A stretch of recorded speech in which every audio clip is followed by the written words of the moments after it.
Today we're doing something slightly different. Dark Souls as a franchise is one of my favourite things, full stop. I love these games to bits, I find them delightfully inspiring and weirdly encouraging. This particular style of game has wormed its way into the lump of coal where my heart never was, and sometimes I find it hard to play anything else. That being said, sometimes I need a break from Dark Souls, so seek out new pastures. I say new, I still look for Souls-likes where and when I can. I'm addicted to this stuff, and thankfully there are plenty of games out there that can scratch such an itch. Have you guessed what we're talking about today? No, you didn't. It's in the title, you liar. I'm going to discuss my top 5 picks for Souls-like games for the Souls fan who needs a bit of a break from Dark Souls, but not entirely. Blimey, the word Souls appeared a lot in that. A couple of ground rules. Firstly, I will not include any Dark Souls games for obvious reasons. I feel stupid having to say this, but I'm sure some shuckle out there is living under a rock and has missed the point of what we're doing today. So if you are said shuckle, here's your reminder. No Dark Souls game will appear on this list. And secondly, and fairly importantly, this list is based on my own personal enjoyment of each game. That's how they're ranked. I don't care if any of these games won a Game of the Year award or a Critical Darlings. If I thought it was shit, it's not on the list. If I had a lot of fun with it, it is on the list. Right? Got that? Good. Without further ado, here's Phantus's picks for the top 5 Souls-like games. Number 5, Demon's Souls. God, I hate that title. I was hesitant here, but as Demon's Souls is a standalone game and it wasn't even published by From Software, I think it technically can qualify without treading on the whole no Souls game rule. Demon's Souls was the game that came before. Without it, we would have no glorious Dark Souls series. But even then, I think it was Dark Souls that truly birthed a subgenre. Also, it's my list and I'll do what I want. Demon's Souls sees an adventurer travel into a cursed land of demons to make it not so much cursed and not so much full of demons. The game does feel a bit slow and dated by today's standards, even with the remaster, well not remaster, the remake, which is the footage you're seeing now by the way. However, as my personal feeling towards the game is that it certainly exists and is alright, I can't deny it has some fantastic elements that do deserve praise. The level design is mostly really good, with varied locals and enemy types, which can be tackled in whatever order you choose, giving you a sense of freedom. You rely less on checkpoints as well, picking up Healy items from dead enemies as you go along, so you get more of this sense of continued adventure rather than stopping and starting every 5 minutes. The game looks beautiful, I love the photo mode, it's one of my favourite things about this game. Though the bosses are a bit dated and gimmicky at times, there are some good ones, I like the Phalanx and the Tower Knight. I also thought the Leech Demon looked kinda neat in a gross way. Also the Flame Lurker, he's pretty cool. So there are some good ones, and overall there is a decent experience to be had with this game. If you can overlook some of the dated design choices, like the item burden, which can piss off, or the lack of plunging attacks, which can fuck off, and the really off-putting facial animations that were put in for the remaster, not the remaster, the remake, I need to stop calling it a remaster. They just look weird, I don't know what it is, something about the faces in this game just looks really fucked up. If you can figure all that, you might just get sucked in, and if you do, brilliant. Number 4, The Surge 2. So the Surge 1 was pretty terrible if you asked me. Whilst it had potential, I found it to be bland and buggy to the point where playing it was more stress than it was worth. Then, the Surge 2 happened and basically fixed all of the issues I had with the original game. In the Surge 2, you play as a person in a robot rig that grants you additional strength and agility. Think the robot suit from Aliens, just not shit. You're in a war-torn city, fighting against other people in these rigs, and the quest is pretty much to just get out of Dodge. There's a lot more RPG in this game than there are in a lot of Souls-likes, with character quests and NPC townships. The combat is weighty and interesting, you have your standard light and heavy attacks with a variety of weapons, but also you can target specific body parts and hack away at enemy limbs to get new armor schematics, which I think was quite cool. I also love how you can store your your scrap at the checkpoints, which you use to level up. It made me more confident to explore knowing I had a nest egg. It's a really good feature that I think should be seen more in this style of game. I really think this would have been a better starting point for the franchise as a whole. Whilst the first one had some merit, I can't help but say that the sequel has the additional innovation of not being crap. Also, a random interject here to remind you to subscribe and like the video if you want to. Also, maybe pop onto Patreon and drop me a few quid, it'd really help, thanks, you're a star. Number 3, Sultan Sanctuary. I'm a lover of creepy art. My eternally messed up brain can't get enough of imagery that haunts me. That smile.jpg thing, which I'm definitely putting a picture up here it is. Look at it. I have to see it, so you do too.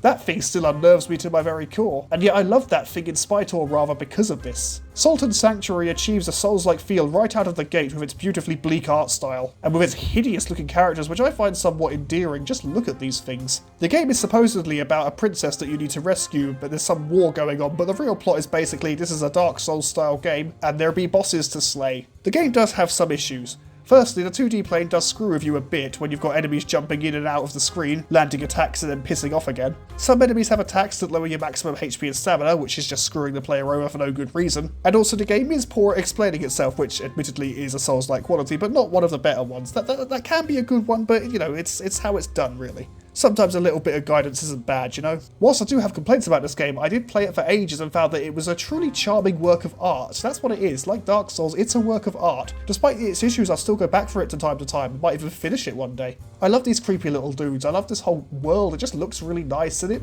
pretty much plays really nicely. It's a good game. Check it out. Number 2. Ashen. Hey, have you ever thought to yourself, oh, I love me some Dark Souls, but I need a game that also satisfies my love of Playmobil people? If so, then you're a weirder person than I am. And also, Ashen is what you're looking for. Probably could have led with that without the insult.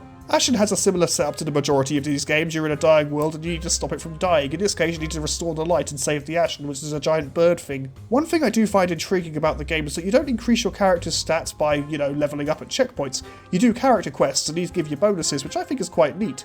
It also encourages you to learn about the world and the characters that you're meeting. I thought it was pretty decent.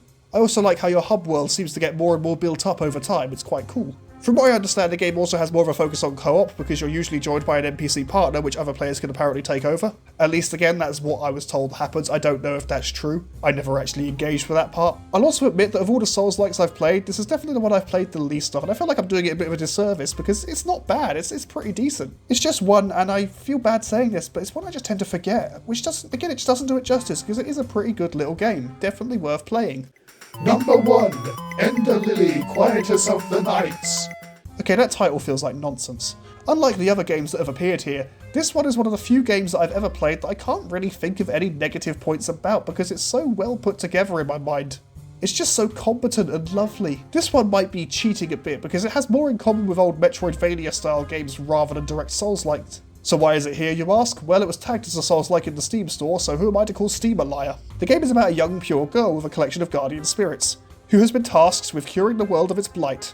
The art style of this game is gorgeous. I am in romantic love with how this game presents itself. It feels so good to play and it's really well made. The environments have plenty of secrets to find. Each boss that you defeat joins your party as a spirit. See, little girl, whose name is Lily, I should mention. Not hugely important, I admit. I just wanted to mention that. I like the name Lily. It's a good name. Anyway, she doesn't fight directly. You summon a swordsman spirit as your basic attack and each boss you slay becomes an alternate attack or magic spell. I like it. It's quite a cool take on how you usually approach these sort of games. Ender Lilies is just a really fantastic game, if I'm being honest. I should criticise it a little bit though, right? Just for the sake of the status quo. Let's think. Let's look through my notes. What's a good thing to criticise? Oh yeah, the first boss is in a maid outfit. Horny much game. Honestly, I can't find anything negative to say. I just love this game. It's fantastic. It's definitely worth playing. So, you know, play it. I command you. I am your commander, you will obey me, play this game, play Ender Lily, Quietus of the Night. God, that title sucks. There you go, there's a criticism. Title's a load of bollocks. Conclusion. Now, you're no doubt asking, Phantus, where the fuck is Bloodborne, or where the fuck is Sekiro? I suspect you're asking this because I've had conversations with people that went very much the same in real life when I discuss my favourite Souls-like games. To answer this in order, I don't really care for Bloodborne, it's just not for me, and Sekiro was published by the abuse company Activision Blizzard and therefore will never be up for a positive consideration in my mind. At least not until Activision Blizzard gets their fucking shit together. If you're not one of the weirdos offended by these games' absence, then I really hope I've encouraged you to check out some of these titles because they're really good. Even Demon Souls, which I've shit on to quite a lot, I've been quite harsh on that game, it's still a pretty good game. Anyway, that brings an end to this video, and I think I've already decided that next week I'm going to give Ashen a proper review. I feel bad just forgetting it exists a lot of the time, so I think we're going to focus on that next week. I'll try to get a quick look video up as well for you, because I like doing those. Stay safe, everyone. Have a good weekend, have a good week, you know, all that stuff. Like, share, subscribe, you know the drill. Thanks for watching. Be sure to check out the other content available on the channel and don't forget to hit that like button and subscribe for more content. You can also support the channel on Patreon from as little as £1 a month. Check out the link in the description. Thanks in advance and we'll see you next time.